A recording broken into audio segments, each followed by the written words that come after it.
So it's pretty safe to say that Disney is not having a good time now. Products from big franchises such as Marvel and Pixar have not succeeded as well as hoped, both financially and critically. And this isn't something recent, no, it's been happening for quite a while now. People will probably debate when Disney's decline in quality started, with some even going as far back as directly after Endgame. But in this video, I don't want to talk about that because I think it's a personal thing when you felt the decline. But there's one show that demonstrates practically every issue plaguing Disney content and may possibly mark a turning point in the ridiculous amount of content that Disney plans to put out. And you all know what it is by the title, Kenobi. Probably one of, if not the most hyped up show on Disney Plus that fell flat on its face.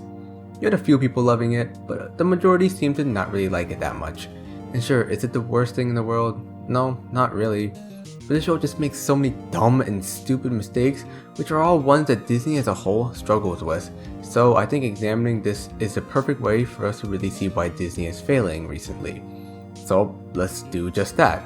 Let's break down Kenobi, and as a result, we can break down Disney's failings as a whole. Now, this first issue is something that you really wouldn't think a multi-billion-dollar company would have, but here we are. It has laziness and a general lack of polish in their recent projects. Now, there are many places that this could happen in. It could be poor writing, or it could be in the VFX, but specifically for Kenobi, it is in both directing and writing, which are probably the two most important things about a show. You look at the director, Deborah Chow's filmography, even in Star Wars specifically, she is definitely talented. But if you only look at Kenobi, I think you would have a better time if you had a baboon the camera. Now that I'm looking at this, the last time a director from the Breaking Bad verse was giving it a Star Wars project was...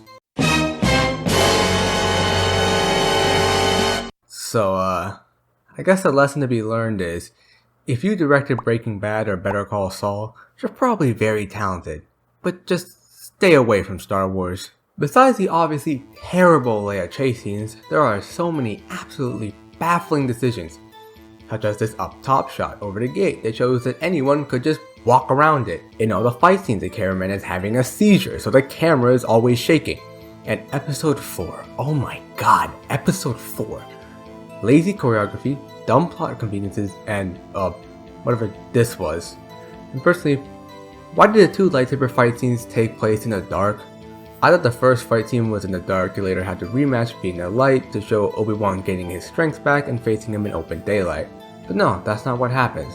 It said the rematch is the night version of the Ozai fight from Avatar. But even if they did do what I suggested, the first fight is still just silly.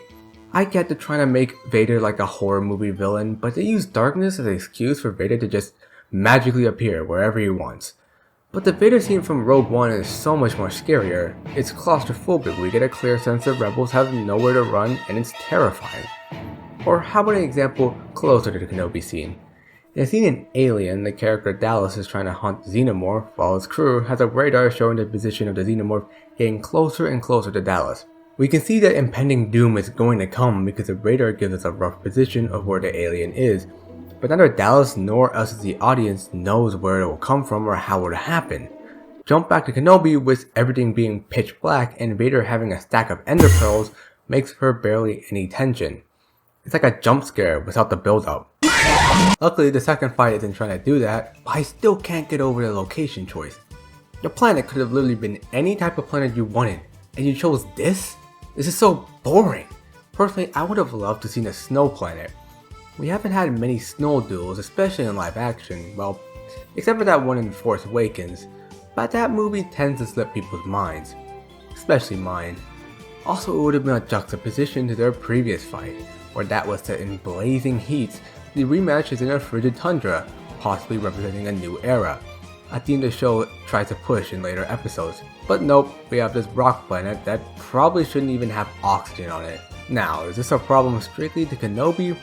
Well, for the most part, yes. The only other instances as egregious are in the recent Thor Love and Thunder, but there are some caveats. The fact that this is the effort put into arguably the most anticipated Disney project of the year begs some serious questions about the effort on other shows that aren't as important. Or maybe its importance is the reason for its lower budget because they know they will make money from it and the lesser shows need more in order to give incentive for people to watch them. In short, I could probably have dedicated an entire video to just the directing alone. But what about the writing, since that's not dependent on a budget, rather good ideas and well thought out stories? Well, if I also dedicated an entire video to just that, then that video would probably be double the length of the directing one. There are so many plot holes, some that are lost cause, but the most frustrating ones are the ones that can be fixed with stupidly simple changes. Let's take what many consider to be the biggest plot hole in the series. Why would Obi-Wan lose his connection to the Force? Honestly, there are many more reasons why this would happen than people think. The first is just trauma. The last time Obi-Wan picked up a lightsaber was when he fought the previous Padawan that he trained since he was a child, who ended up killing the entire Jedi Order. Having a history like that would lead most people to just burn it. The second is keeping a low profile. We have seen it possible for Force users to sense each other, but if you lose connection to the Force, it'll be a lot harder to spot you. But the main argument against this idea is how is Obi-Wan going to train Luke? But I think people that say this forget that Yoda still exists on Dagobah. If Obi-Wan can't train him, then all he has to do is drag Luke to Dagobah and everything is solved. Hell, in A New Hope, Obi-Wan lets himself be killed because he knows Yoda can train him. Of course, none of my rambling matters, what matters is how the show explains it. Oh wait! They don't explain it at all! And I know people are gonna say, well, they shouldn't treat the audience like they're stupid, but look, I'm not looking for a detailed explanation on how and why Obi-Wan did this. It's easy to explain this in subtle and natural ways that don't interfere with the story. For example, maybe when he's talking to Jedi on Tatooine, he tells them, cut yourself off from the Force, it will make it harder for them to find you. Or how about in the conversation with Bail, where Obi-Wan is explaining how he's not the man he used to be, and Bail asks, if you're not the man I once knew, then who is to train the boy? To which Obi-Wan responds, I can take him to Dagobah so Master Yoda can train him. With 3 lines of dialogue, almost all of the aforementioned ideas are implemented. And sure, they aren't the greatest, but I'm sure with some polish they would work perfectly fine. But to me, this exposes the fact that they made this choice not because it was actually fitting to the character, otherwise minor things like this would have been addressed. Instead, it was more likely they just wanted to follow one of their beloved formulas, which is the second reason for Disney's failures. When we look at Marvel, which is without a doubt Disney's most successful franchise, formulas are actually part of the reason why they got famous. The recipes allowed for enough uniqueness in each movie, but still gave each movie a sense of familiarity to the audiences. But recently it seems that their formulas have become stale, with the most recent Marvel movies only getting underwhelming reviews. And Star Wars, well, Disney Star Wars has always been a train wreck, but ever since The Mandalorian, I think Disney is trying to do the same thing they did with Marvel. But let's just say it's not really working. Look at Kenobi, I think it suffers from 2 formulas. Wow, daring a day, Disney. First, what I would like to call the Last Jedi formula. Nope, I've said formula 12 times by now. Alright, The Last Jedi way. In it, you have an old fan favorite character, except he's old and out of touch with his past self. But don't worry, he'll get it back eventually and then do something cool at least. Now, I think a lot of you heard the words The Last Jedi and entered immediate PTSD flashbacks. But I will say that this formula can work. An example is Logan. The reason why The Last Jedi didn't work is because the context for why Luke is the way he is so bonkers that nobody could buy it. So Kenobi should give a clear explanation as to why he has lost his powers and oh wait, we already went over how they failed at that. Well, anyway, we already know that he has to regain his touch or else episode 4 wouldn't make any sense. So as long as we get a clear evolution in Obi-Wan's character, and wait, why does he suddenly have his powers back? Before this, he was struggling to move this tiny little thing. Now he's holding back the entire ocean. What happened to all the time that should have been spent developing Obi-Wan's character?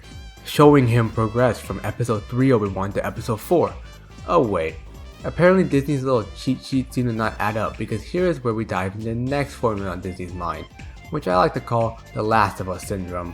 For those who couldn't guess from the title, basically a tough old guy has to guide a younger child through a dangerous place. It first got used in The Mandalorian, then in The Bad Batch, and finally with Kenobi, only this time it's with a young Princess Leia. Now, I think the actor does an amazing job capturing the stoic and somewhat stubborn nature of Princess Leia, but I really don't feel like she adds much to the narrative. I think the main narrative should have been focused on the relationship between Vader and Kenobi, and the show should have explored their emotions, but Leia doesn't fit in with that at all. And I get to try to push the idea that it's the new generation that matters, but that kind of falls flat when you consider that Obi-Wan left his watch on Luke to rescue Leia, even though they are both part of the new generation. So all she inevitably does is just eat up time that should be spent on Kenobi in the Kenobi TV show. But she unfortunately is not the only one that does this. The other character is Reva, which is also a symptom of Disney's fuck-ups, but hers is a little different. Unfortunately, this issue still stems from the successes of Marvel. God, I swear, everything comes back to Marvel. Marvel was really good at setting up other movies. Like, the whole reason why Endgame was so hyped up was that every other movie had built up to this epic finale. But now it's all gone, Disney is finding it harder to create these connections, mainly due to the absence of a single looming threat. Whatever Marvel is going through is nowhere near the hell Star Wars has gone through, the sequel trilogy being absolutely hated by everyone. There can't be any new content branching from it, and from the few actual hits they've had, the branching series that followed has either been received as meh or not received at all. I think that while it may not be an entire series, it definitely had something planned for Reva's character. For one, she is still alive even after the show has ended, even though it makes a lot more sense if she died. Even in the original script, she was meant to die, and second is because of her place in the story, makes absolutely no sense. She isn't meant to be the main antagonist because that spot is reserved for Vader, but for a large part of the show, Vader is absent, so she is forced to be the main villain. Whenever she is, doing the antagonizing, it's either one of two issues. One, her actions only serve to move the plot and isn't natural at all. She conveniently interrogates Owen in the first episode, which later she conveniently is right next to the hologram that the fake Jedi character conveniently drops, in which Bail Organa's character conveniently reveals the secret of Owen taking care of Luke. To which she conveniently, and off-screen mind you, gets a ship, dodges a Star Destroyer over the planet, and gets to Tatooine, all while being stabbed in the stomach with a lightsaber. You see how this all feels really contrived and not at all like a natural set of events that would actually happen? And whenever she actually is doing something that doesn't feel like the writer's desperate attempt to make a cohesive plot, it is never threatening. In fact, it's actually more effective to make her look absolutely incompetent.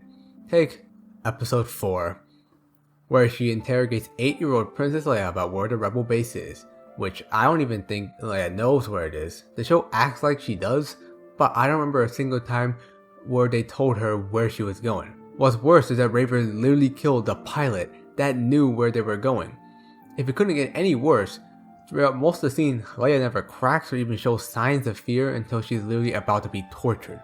I know it's trying to make her look strong, but now instead of Reva looking like a menacing presence, she just looks like a bad babysitter. And to top it all off, she has this redemption arc where she becomes a good guy now because Disney really doesn't like having characters that aren't antagonists be bad guys. I suspect the issue is that Disney for some reason thinks that Star Wars shows that focus on original characters aren't marketable, even though their most successful show is about an original character. Instead, they want to make shows about pre-existing characters and have a bunch of cameos because in this giant galaxy, everyone is somehow in the exact same place at the exact same time. I totally agree with the idea that Reva's story could have been a great standalone Inquisitor show. Her story about a former youngling joining the Inquisitors to get closer to Vader is a real novel concept, or the ideas in the original script, which I personally think are better. If you haven't read the ideas for the original script and you're interested, I recommend you do. I might link in the description, but if I forget, then you can just search it up. But going back to these two characters, the obvious issue is that they take away from the main story of Kenobi. How most would like to imagine this show is that Obi-Wan and Anakin should be the main plot, the big focus of the show, and everything else should be subplots. Everyone loves the last episode because a majority of it is focused on Obi-Wan and Vader. But instead, Leia is the main plot and Vader becomes the subplot. To make it worse, Reva is also thrown in there, and instead of all this feeding into each other, every plotline seems to be at odds with each other. You want to see the epic rematch between Obi-Wan and Vader? Well, too bad. Here's Reva trying to kill Luke for absolutely no reason at all. You want to see the gradual return of Obi-Wan's powers until he becomes a badass again. Well, too bad. Little Leia needs to be saved and Kenobi needs his powers back now. But besides, there's tons of reason to hate them. I mean, they're poorly written, they're annoying, and they're both women. Haha, that's a joke. Yeah, I'm so funny, right? It's edgy humor, right? It's so funny. sounded like hatch doors. Do you smell it? That smell. The kind of smelly smell. The smelly smell that smells smelly. Twitter! Why? Twitter! Now let's talk about the thing that everyone loves most. Politics. Alright, hopefully my overly sarcastic tone shows I absolutely hate this topic with a burning passion, but if we're going to discuss Disney as a whole, this is a big part of the story, whether we like it or not. And to get it out of the way, I'm not going to talk about my political views because my personal view is I don't care. I'm also not going to say keep politics out of my movies and whatever because some of the greatest media of all time is in a way political and sometimes they tackle really big social issues. Like, no one's out here blasting Kendrick Lamar for talking about real world problems in his music, but when a movie does it, it's suddenly bad? But I think the real problem comes from how we as an audience discuss politics. We become so biased that we become ignorant of valid arguments and just throw out whatever buzzwords we want to use. And since all movies are made to appeal to the audience, those ideas bleed into the media itself. I know some of you are thinking I'm talking about one side specifically, but no, both sides do this, and I know because I've been on both sides.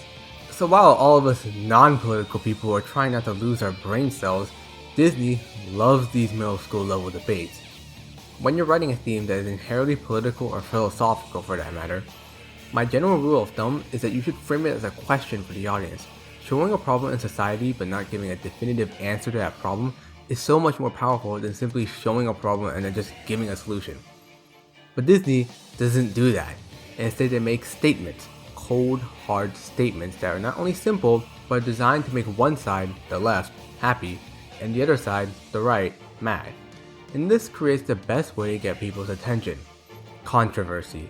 To better put this in perspective, let's say you are making a movie about the struggles of women in society. A good writer would show the barriers women face in society, preventing them from having a better life. All Disney would do is, oh, look how mean these men are, women are strong and powerful and they can do anything. And this is embodied perfectly in their most successful example, which would be Captain Marvel, which is the 10th highest grossing Marvel film. Now I'm willing to bet that most of you can barely even remember a thing in that movie. No, instead you remember the controversy about Brie Larson and how she had a falling out with the cast and how no one liked her because she was a woman and a bunch of other bullshit that I'm sure that you search up her name now, you will definitely find videos, some not even that long ago, by both SJWs and anti-SJWs talking about it. You can talk all you want about how the movie was just kinda mid, but all Disney sees, it made money and people talked about it. And that's all Disney wants. But hold on, if this is benefiting Disney, then why am I putting in a video about Disney's failures? Well, I have a feeling that Disney is feeling the repercussions of its former actions. As we've done previously, let's look at Kenobi and the controversy surrounding that, which had to do with Moses Ingram and, well, her race out of all things possible. So before the show got released, they made a few tweets welcoming her and also simply saying, hey, don't be racist, which shouldn't really be a big deal. But after the show was released, Ingram would also release an Instagram video discussing how she got hateful messages directed towards her. Later, others at Disney would defend her, with Ewan McGregor even making his own video backing Ingram. But of course the right-wingers weren't buying it, instead they believed that this was an attempt to dodge criticism by calling it racist. And look, in the past, it definitely felt like Disney intentionally got themselves into situations like these for publicity. But it's so baffling to me that I actually think Disney is in the right. None of the videos were ever addressed to people actually criticizing the show. No, they only talked about the DMs. And no, DMing one of the actors racist or just troll messages is not criticism. And even if you type the most beautiful essay on why Kenobi sucks balls, why is it in a DM to an actor who obviously has no involvement in how her character is written? And to top it all off, at the beginning of Ewan's video, he even thanks the fans for making Kenobi one of the most watched shows on Disney+, which is basically the same thing Tom Cruise did in the beginning of Top Gun Maverick, and they seem to suck him off for it. And addressing the influencers who pushed this narrative, I actually don't think they're racist, well maybe some of them are. Instead, they realize whenever Disney does one of their little stunts, they can make a lot of money from it.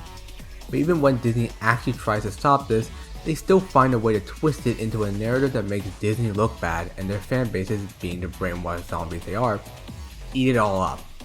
And yeah, that's still pretty scummy, but that just goes to show you how volatile the two sides have gotten. And while it may not have affected Kenobi, I have a feeling that it did affect Lightyear. Now, the issues with Lightyear also kind of stem from the fact that not many people actually wanted this movie, and also for its flaws in the story, which are a good argument. But if you add on to the fact that there were literal boycotts formed of this movie, it's the cherry on top of this disaster Sunday. Right now, I think I've compiled some pretty damning evidence on why Disney has gone downhill. But there's one thing that I think is much more detrimental to Disney, and that is the fact that they're completely devoid of creativity. And whenever they try to be creative, it just never works. Well, let's talk about the good things about Kenobi, which is of course the dynamic between Kenobi and Vader. But let's also consider the tons of other stuff made by other passionate people that build and expand on this relationship. With so much backstory, and the fact that you already have a clear destination for both these characters, it's almost impossible to not create something that would be interesting. Alright, pause. I'm gonna probably have to redo this last part. For you guys who stumbled their way through this video, it's pretty obvious, I am very late to the party. There are reasons for this, but the biggest thing is just, I've been really tired of Disney stuff. I've watched the first 3 episodes of Andor and it seems like a really solid show. I've just been out of Star Wars, so when it ends, I'll probably just binge it all one day. Having an opinion on She-Hulk is basically entering a war, so I just didn't watch it. Ha! Try to cancel me now, bitch! And I forgot anything else Disney made. So on top of everything Disney making me completely numb, imagine trying to force myself to edit a video talking about Disney non-stop after a long day of work. But I'm almost at the finish line, so I might as well cross it. And conveniently, the original script was to talk about Disney fatigue, how if Disney kept putting out these mediocre products like Kenobi or Thor Love and Thunder, they will see a decline in popularity. But it's only fair that we address Disney's actual response to all this, which is to delay a majority of the new wave. Now I see they're trying to take a page from the video game industry, but I'm not sure if they did enough studying to pass the test. Yes, you gave yourself more time to work, but are you going to use that time wisely? And maybe they will, and this next phase is great, but if it turns out to be a wet fart, then Disney will lose some of their foothold in the entertainment industry. And some of you may be sad, but I would propose that you shouldn't be. Instead, I think you should be happy. In fact, everyone should be happy that Disney might fail. But this video is already pretty long, so I plan on making a sequel of sorts, only this time I'm not only going to be talking about Disney. Next video we'll be talking about film in general, what went wrong, what went right, and where it should go in the future, and what it should look for inspiration. So if that sounds cool, subscribe and now have the motivation to keep on going. Otherwise do whatever, I don't really care. See ya.